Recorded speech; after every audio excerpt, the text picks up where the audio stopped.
जोहार। मैं दीनानाथ ठाकुर, शोधार्थी, विनोबा विश्वविद्यालय। आज हम लोग स्नातकोत्तर भूगोल विभाग मार्कम कॉलेज ऑफ कॉमर्स से अपने गुरु डॉक्टर रंजीत कुमार दास सर के साथ और अपने बच्चों के साथ जो पीजी सेमेस्टर 4 से हैं उनके साथ आज बभनवे पहाड़ जो मासीपीढ़ी के नज़दीक है, हजारीबाग सदर प्रखंड के अंतर्गत आता है, वहाँ आए हुए हैं। और इसमें हम लोग आज जानेंगे कि बभनवे पहाड़ में यहाँ के पारिस्थितिकी तंत्र में किस प्रकार मानवीय गतिविधियों का प्रभाव पड़ रहा है और उस प्रभाव के साथ साथ केवल मानव प्रभावित नहीं हो रहे हैं बल्कि जो पूरा इकोसिस्टम है, जीव जंतु है, जो हमारे जैविक घटक है वो भी प्रभावित हो रहे हैं। उन सभी चीज़ों से हम लोग काफ़ी बारीकी से रूबरू होंगे और बारीकी से जानेंगे कि इन पर्वतों की उत्पत्ति कैसी होती है और समय के साथ मानव कैसे इन पर प्रभाव डालते हैं और यहाँ की जो बायोडाइवर्सिटी है, यहाँ की जो पारिस्थितिकी तंत्र है वो कैसे प्रभावित हो रही है। क्योंकि बभनवे पहाड़ हजारीबाग के ऐतिहासिक दृष्टिकोण से काफ़ी महत्वपूर्ण पहाड़ों की श्रेणी में आती है। हजारीबाग में 7 महत्वपूर्ण पहाड़ है, उनमें से बभनवे पहाड़ भी शामिल है। तो यहाँ पर जो प्रभावित क्षेत्र है, हम लोग बैकग्राउंड में अपना देख सकते हैं कि कितना मानवीय हस्तक्षेप से काटा गया है और बहुत सारे तथ्य हैं इनमें। चलिए उनके बारे में जानते हैं। सर, आपका स्वागत है हमारे चैनल में। Thank you Dinanath ji. Sir, इस बभनवे पहाड़ के बारे में जो पारिस्थितिकी प्रभाव है इनके बारे में कुछ जानकारियाँ बच्चों को दी जाए। जैसा कि आप लोग को पता है कि ये जो है पहाड़ हजारीबाग स्थित जो है मासीपीढ़ी के बभनवे गांव में है स्थित, और ये जो है बरसों से यहाँ पर जो है व्यक्तियों का जो है निवास स्थल रहा है। इसके इर्द गिर्द भाग में बहुत सारे जो है व्यक्ति जो है वो निवास कर रहे हैं और निवास करने के दौरान इसका जो है उपभोग भी कर रहे हैं, जैसे जीव जंतु, पेड़ पौधे, और यहाँ तक यहाँ पे जो उत्खनन किए जा रहे हैं, पत्थर का जो है उत्खनन किया जा रहा है, जिससे पूरी तरह से पारिस्थितिकी तंत्र जो है वो ध्वस्त हो रहा है। यहाँ के घटक जो है वो दिन प्रतिदिन जो है वो डैमेज होते जा रहे हैं। आप जो है वो देख सकते हैं, यहाँ पे हम लोग दिखा सकते हैं कि ये जो है ज्वालामुखी पर्वत के रूप में जाना जा रहा है और ये जो है अंतर्भेदी चट्टान, अग्नि चट्टान का जो है वो स्वरूप देखा जा रहा है। ये लाखों करोड़ों वर्ष से अभी इसका जो है इरोजन प्रक्रिया जो है वो हो रहा है और इरोजन के साथ साथ जो है वो वेदरिंग क्रिया भी हो रहा है। मास मूवमेंट भी जो है यहाँ पर जारी है। दिन प्रतिदिन हम लोग देख रहे हैं कि जीव जंतु यहाँ से जो है पलायन होके अपना जो है या तो जो है विलुप्त हो जा रहे हैं या अपना जो है आवास स्थान जो है परिवर्तन कर ले रहे हैं। हम देख रहे हैं कि दिन प्रतिदिन जो है बायोडाइवर्सिटी का जो है वो स्तर धीरे धीरे जो है वो घटते चला आ रहा है।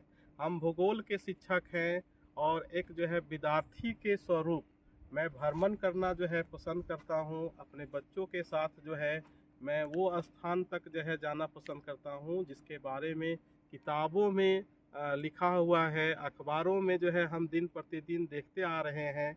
वो उन्हीं सभी चीज़ों को जो है स्थल रूप तक जो है वो भ्रमण कराने के लिए, अवलोकन कराने के लिए, सर्वेक्षण कार्य कराने के लिए मैं अपने जो है विद्यार्थियों के साथ मैं बभनवे पहाड़ आया हूँ और मानव जो है इकोसिस्टम पर कितना प्रभावित कर रहे हैं, ये सब सभी चीज़ों को मैं अपने साक्षात प्रत्यक्ष रूप से जो है वो दिखाने के लिए मैं अपना महाविद्यालय से अपने जो है कलीग जो है शोधार्थी दीनानाथ ठाकुर के साथ और अपने बच्चों, प्यारे प्यारे बच्चों के साथ मैं यहाँ आया हूँ ताकि जो है उससे अत्यधिक जो है वो जानकारी प्राप्त हो सके।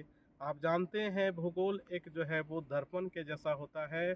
स्थल भाग में जब तक हम लोग जाएंगे नहीं, पूर्ण रूपेण जो है जानकारी मिलेगा नहीं। धन्यवाद। हमारे साथ हमारे प्रिय विद्यार्थी महेंद्र प्रसाद हैं और अब हम लोग ये पारिस्थितिकी तंत्र यहाँ का तो देख ही रहे हैं, इसके अलावा अब हम लोग ऊपर चलेंगे। तो चलिए ऊपर बढ़ते हैं और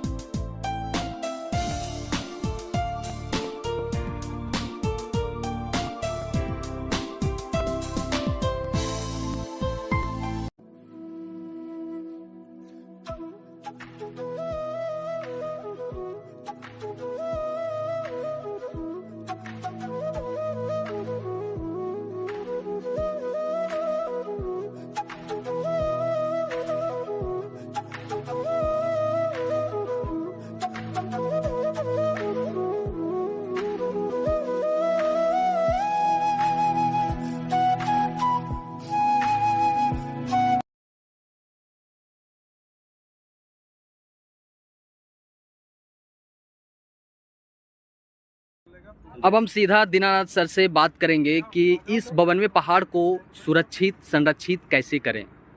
इतना प्रभावित हो चुका है कि आने वाला समय में लग रहा है कि ये पहाड़ नष्ट ही हो जाएगा। तो हम लोग जानते हैं सीधा दीनानाथ सर से कि इस पहाड़ को कैसे सुरक्षित करें, कैसे संरक्षण प्रदान करें। तो सर आप इस ग्रामीण वासियों को और हजारीबाग वासियों को अपना मार्गदर्शन दीजिए और बताइए कि कैसे इस पहाड़ को सुरक्षित रखें, इस पहाड़ से इस ग्रामीण वासियों को कैसे लाभ हो सकता है, अपना दृष्टिकोण दीजिए। हम लोग जैसे कि देख ही रहे हैं कि पहाड़ की स्थिति क्या है, और आप लोगों को मैं बता दूं कि ये हमारा शोध का क्षेत्र भी है और हमारा विशेष शोध क्षेत्र भूमि उपयोग। तो इस परिप्रेक्ष्य में अगर हम देखें और जानने का कोशिश करें तो यहाँ 92 के आसपास जितने भी गांव हैं, मासीपेड़ी है, 92 है, सलैया है, तो इन गांवों में अगर देखिएगा तो यहाँ अपरदित होने का मूल आधार अगर पता करें तो आधार पता होने के कारण है कि सरकार की जो जागरूकता है बायोडायवर्सिटी को लेकर जी उसमें काफ़ी अभाव देखा जा रहा है। और दूसरी जो है सरकार की जागरूकता अगर हमारे गांव तक फैले, अगर हमारे निम्न स्तर तक यानी कि जो निम्न कोटि के व्यक्ति हैं वहाँ तक अगर पहुँचाया जाए तो यहाँ पर इंडस्ट्री जो हम लोग देख रहे हैं, इंडस्ट्री अब कहने का तात्पर्य ये है कि उद्योग धंधे तो खुल चुके हैं, अब ये तो बंद नहीं हो सकते। तो जब बंद नहीं हो सकते हैं तो हर एक उद्योग धंधे के विकास का उसमें जो प्रदूषण होता है उसका आधार है। उन आधार का जैसे कि कहा जाता है कि जो हमारा उद्योग धंधे लगेंगे जहाँ पर, वहाँ से 5 किलोमीटर के रेडियस में हमारा कोई भी ह्यूमन एक्टिविटी का अन्य कार्य नहीं होना चाहिए, या फिर कहें कि कोई भी व्यक्ति या व्यक्तियों का आवागमन वहाँ पर उतना ज़्यादा नहीं होना चाहिए। और ये पहाड़ी क्षेत्रों में इसलिए भी ज़्यादातर खोला जाता है। हमारे यहाँ तो ज़्यादातर माइंस नहीं है हमारे एरिया में, तो लेकिन यहाँ पर जितने छोटे छोटे इंडस्ट्रीज़ है, अगर उस दृष्टिकोण से हम लोग बात कर लें तो सरकार को और यहाँ के जो निजी गवर्नमेंट है इंडस्ट्रीज़ की, उनको थोड़ा सा प्रदूषण पर कटौती करने की आवश्यकता है, ताकि यहाँ का जो बायोडायवर्सिटी है, बायोडायवर्सिटी दैट मीन्स कि यहाँ के जीव जंतु हैं, यहाँ के वनस्पतियाँ जो हमें दिखाई दे रहा है कि काफ़ी प्रभावित हो चुकी हैं। पेड़ पौधे में जब नए नए आज अभी वसंत का समय है, बसंत हमारा चैत महीना है, तो अभी पेड़ पौधे हरे भरे होने चाहिए जो यहाँ पर नहीं दिखाई दे रहे हैं। और इसको जो क्रेशर मशीनों से हम लोग नीचे भी देखें कि काफ़ी मात्रा में गिट्टी बनाने के लिए, पत्थर को निकालने के लिए क्रेशर मशीन से काटा जा रहा है। और साथ ही सेटलमेंट का विकास तराई क्षेत्रों में किया गया है।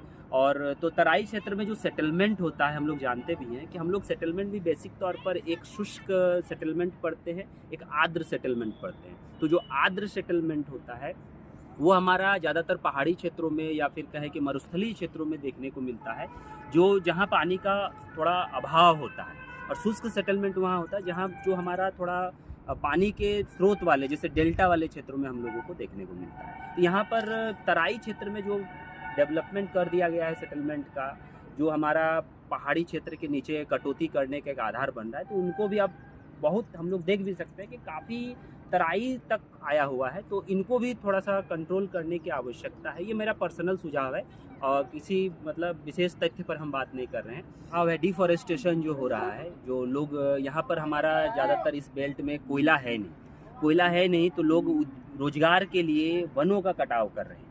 तो वन कटाव के कारण भी यहाँ पर हमारा जो लैंडमास है पर्वत का, वो मास मूवमेंट के सहायता से, वेदरिंग के सहायता से वो दिन ब दिन, अब ये प्रोसेस एक दिन का तो है नहीं, एक दिन का प्रोसेस रहता तो चलिए हम लोग समझ सकते हैं कि एक दिन में हो गई। ये प्रोसेस करोड़ों वर्ष का। आज जो 92 हम लोग देख रहे हैं वो पहले वाला 92 नहीं है, जिसका परिदृश्य बदल चुका है। क्योंकि कन्हरी हिल, सिलवार हिल, और सिलवार में भी आप सीतागढ़ा, उसके बाद चलिए आप झुलझुल चलिए, हम लोग जो आगे जाएंगे आगे वीडियो में, तो उन सभी क्षेत्रों में देखेंगे कि डिफॉरेस्टेशन बेसिक है।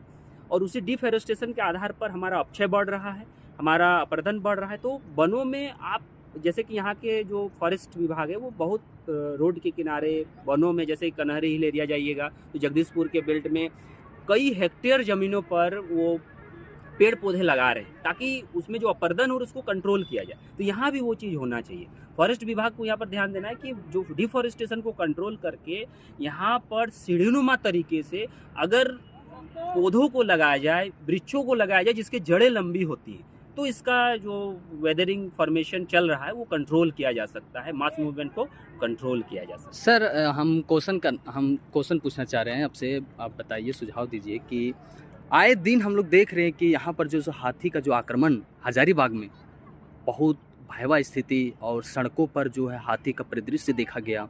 यहाँ का जो छात्र है बहुत प्रभावित हुआ, यहाँ का जो ग्रामीण है, यहाँ का जो शहरी लोग हैं वो हाथी से बहुत प्रभावित हुए।